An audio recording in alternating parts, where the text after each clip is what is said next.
Welcome to People, Power, and Politics. Hard talk, riveting interviews, community updates, in-depth analysis. That's People, Power, and Politics. We tell it to you as it is. No holds barred. You are the people. You have the power. We bring you the politics. To listen to our podcast, be a guest, or to advertise, visit www.pppradio.nyc. That's www.pppradio.nyc.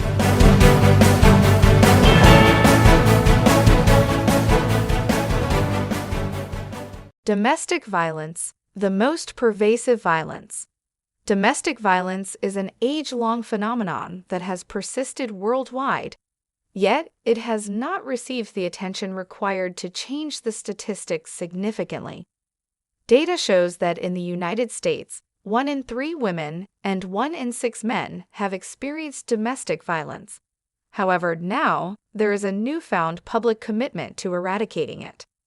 A growing movement is rising to challenge the notion that it's an inevitable part of family life, as a group of speakers gathered to discuss legislative efforts, judicial reforms, and grassroots mobilization through survivors, social media campaigns as measures toward ending domestic violence. Today, a growing movement to break that mindset is emerging even as data reveals that 1 out of 3 women and 1 in 6 men in the U.S. have experienced it at some point in their lifetimes. Author, essayist, and feminist Angela Davis speaks on the issue.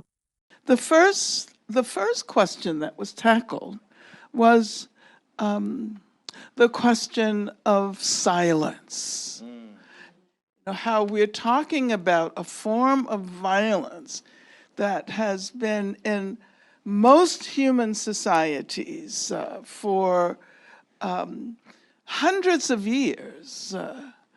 And we also learn how to hide it, because somehow it's represented as the problem of the survivor. I wanted us to have a sense of how long it often takes for these ideas to make a difference, and of course we want to see immediate change.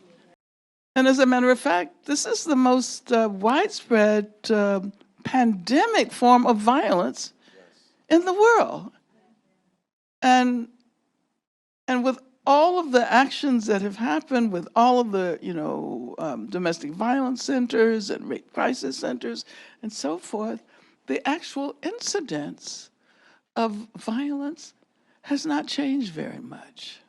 Research shows that over 10% of a sample of 231 women killed by their intimate male partners had a restraining order against them. 1/5 of the female intimate partner violence victims with a restraining order are murdered within 2 days, and 1/3 within a month. Observers noticed a trend showing an urgent need for reform in the family court system to protect survivors and their children better. The founder of One Mom's Battle, Tina Swithin, who is a survivor and advocate, shared a harrowing personal journey through domestic violence and post-separation abuse within the family court system. Family court is the wild, wild west. You can place the same case in front of 5 different professionals or 5 different judges, and you will have 5 different outcomes. This has to change. There is no regulation, no consistency, no oversight, no accountability. But these are children's lives, and these children are the future. It is common sense to err on the side of caution when child safety is in question, but that's not what's happening in family court. And it was during our final custody hearing, the judge called my ex-husband a sociopath twice and prohibited him from any further contact with the girls.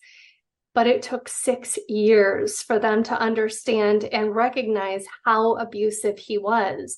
That is 1/3 of my daughter's childhood.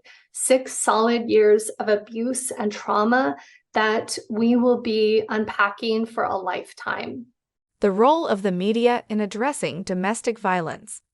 The role of the media in exposing domestic violence issues is salient.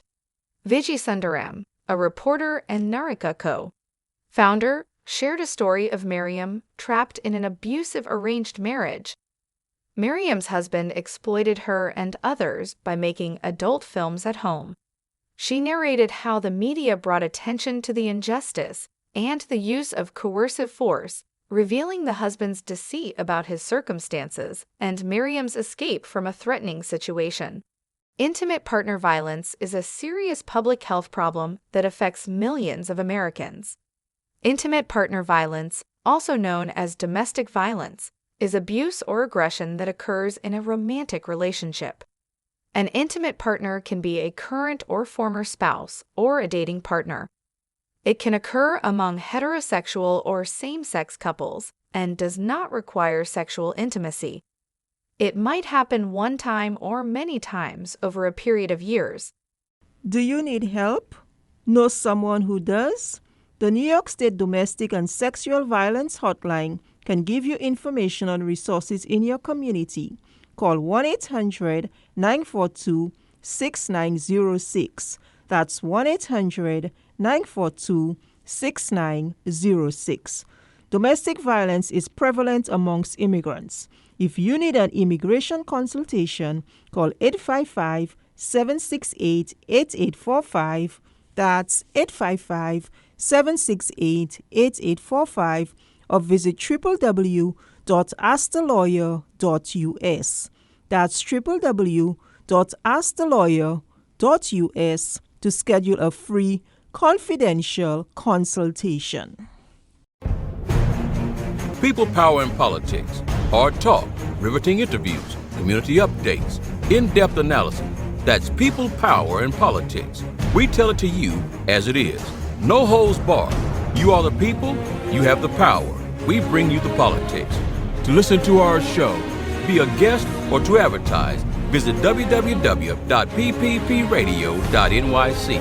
That's www.pppradio.nyc.